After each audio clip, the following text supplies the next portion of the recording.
Alright people, last night Lamont Roach Jr. had an opportunity to completely change the trajectory of his career. After going toe-to-toe with Gervonta Davis, after the controversial draw with Cruz, Roach had established himself as one of those fighters where you could legitimately say, maybe this guy is a little better than people think. But against William Zepeda, we finally got a different type of test. And this time, there really wasn't much controversy. William Zepeda defeated Lamont Roach by unanimous decision to become the WBC lightweight champion. The judges scored it 117-111, 117-111, and then 118-110. And while I think Roach did some good things in this fight, the biggest takeaway is simple. Lamont Roach could not control William Zepeda's engine.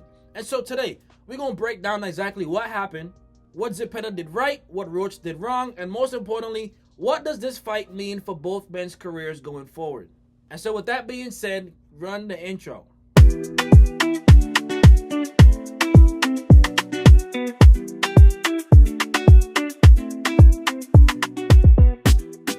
And so the easiest way to describe this fight, right?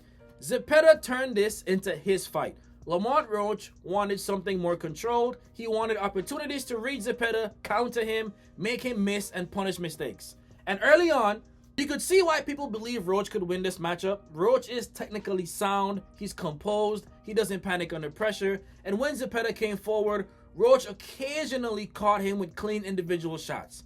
The problem was, Zepeda did not care. Not because Roach couldn't punch, but because landing one clean counter against William Zepeda doesn't necessarily win you the exchange. Because Zepeda might come back with 5 of them things. And that's basically what happened throughout the fight. After a relatively competitive opening, Zepeda started increasing his output. He threw 71 punches in the second round alone. And once the pressure started building, Roach never really found a consistent way of reducing it. By the end of the fight, CompuBox had Zepeda throwing roughly 884 punches. Roach only threw around 591. That is damn near 300 additional punches. Zepeda landed 218 compared with 153 for Lamont Roach. And that right there tells the story. Roach wasn't getting completely embarrassed technically, he was getting outworked. And so the first thing Zepeda deserves credit for is the obvious. His conditioning was ridiculous. Throwing close to 900 punches across 12 rounds, this is not normal stuff, people. You're talking about roughly 74 punches per round. And what's impressive isn't simply that Zepeda can throw that many punches, it's that he can maintain pressure while doing it. A lot of pressure fighters eventually become predictable. They come forward, throw, get countered, slow down, and then the boxer starts to take over. Zepeda never really gave Roach that second half of the fight where he could breathe and completely take control, right? And that was extremely important because we've already seen Roach get stronger late in fights.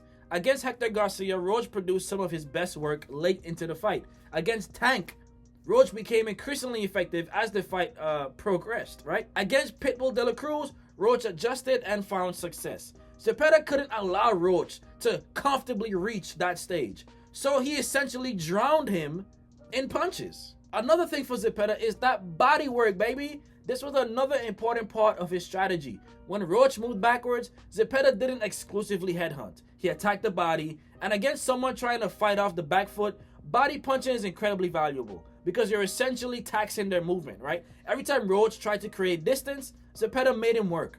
Every time Roach tried resetting, Zepeda was walking him down again. And when Zepeda wasn't landing something devastating, the cumulative effect mattered, right? And that's what made this performance so impressive. Zepeda wasn't searching for one spectacular knockout, he was accumulating damage and winning his minutes. And then another strength of Zepeda was that he did not follow Roach around the ring, right? This is something that gets overlooked with pressure fighters. There's a difference between following someone and cutting them off. Zepeda's footwork is very good. Roach himself acknowledged after the fight that Zepeda's footwork and preparation surprised him. Zepeda wasn't simply sprinting after Roach. He was positioning himself so Roach's exits became increasingly limited.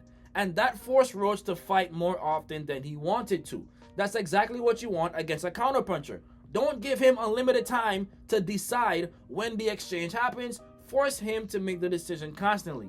But what did Zepeda do wrong also? Because the thing become interesting, because even though this was a very impressive performance, Zepeda still showed some vulnerabilities, right? Number one, he's hittable. Roach landed some very clean counters, and that's always going to be the trade-off with Zepeda. When you're throwing that many punches and constantly applying pressure, you're going to create openings. Against Roach, he could live with that.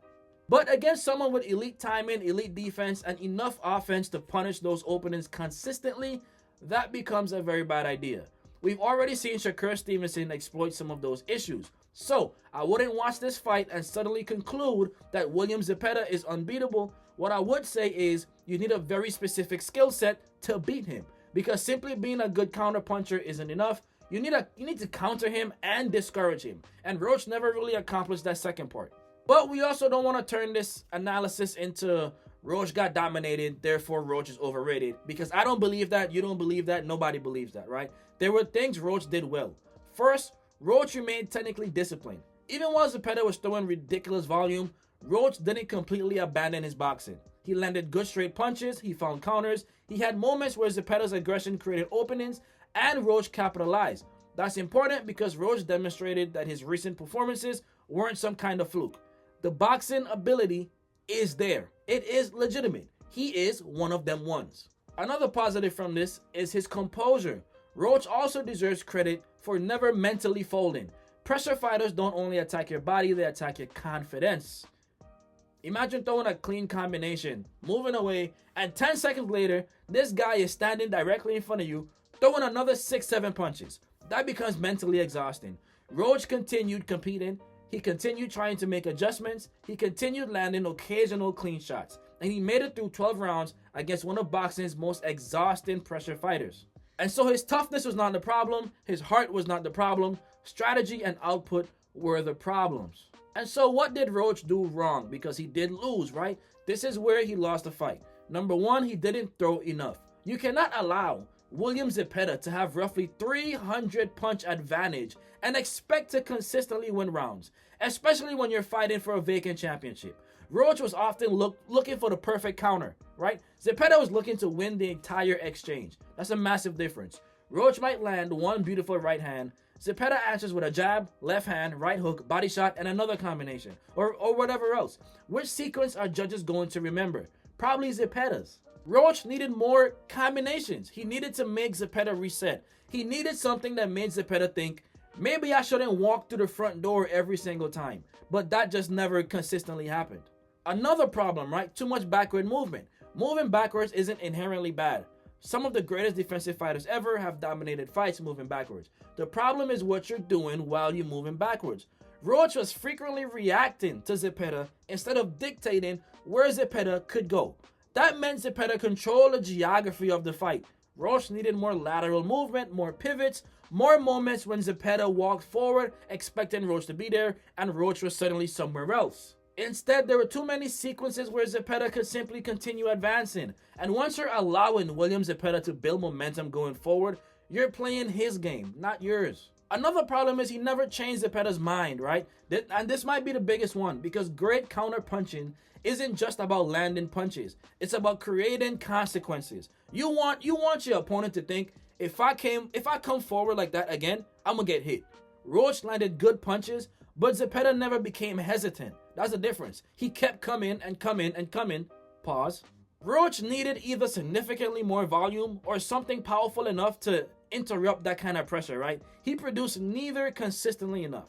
And so what does this mean, right? Because this is massive for Zepeda. Because remember where his career was recently. Zepeda suffered his first professional defeat against Shakur Stevenson. And after that, especially when you've built your reputation around being this unstoppable pressure fighter, people start asking questions. Was Zepeda exposed? Can he actually beat elite technical fighters? Was his record inflated? This performance answered some of those questions. Because Lamont Roach is not an easy opponent, right? We're talking about somebody who fought Tank Davis and took it to a draw. Somebody who fought Pitbull Cruz and took that to a draw. Someone who has consistently demonstrated high-level boxing ability, and Zepeda did not sneak past him. He clearly won. Now, William Zepeda has a legitimate world championship, and suddenly the Shakur Stevenson loss looks less like Zepeda wasn't elite and more like Shakur might simply have been a terrible stylistic matchup, right? And there's a major difference. And so Zepeda has established himself as one of the major players at lightweight. And stylistically, he's going to have to become a nightmare for almost everybody. Because before you talk about beating Zepeda, you have to answer a question, right? Can you deal with 800 plus punches coming at you over 12 rounds? Because if the answer is no, everything else becomes irrelevant.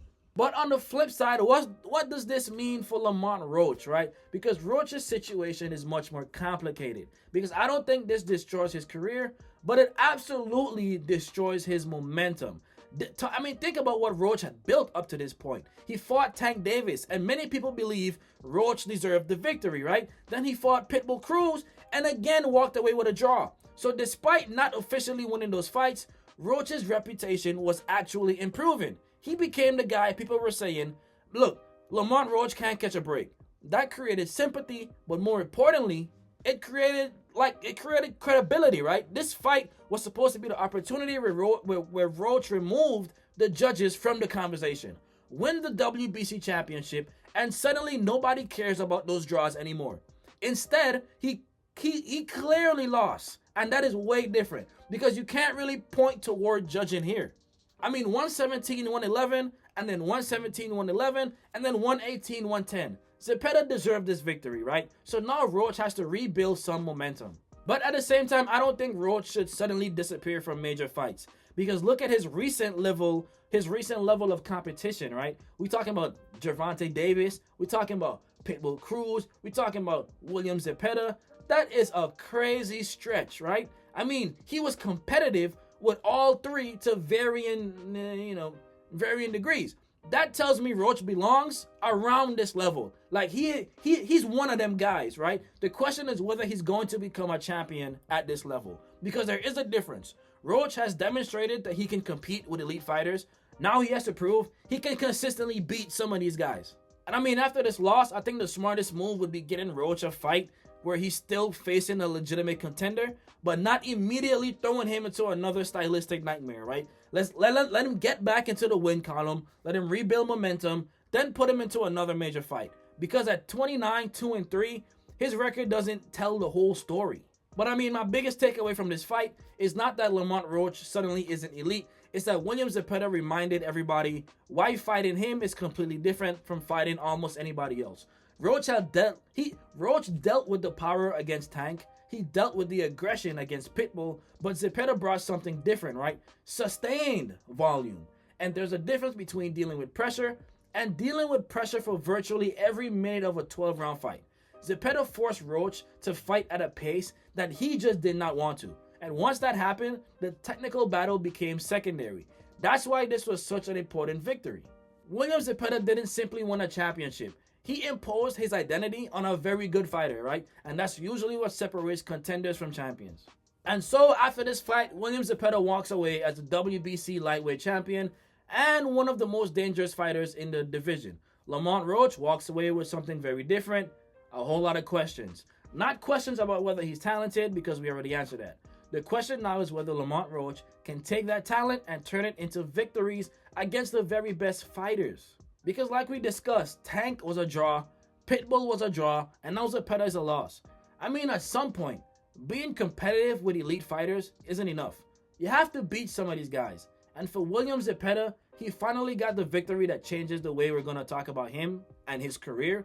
Because after losing to Shakur Stevenson, people wondered whether Zepeda could actually reach the top of the lightweight division. But last night, Zepeda answered that question.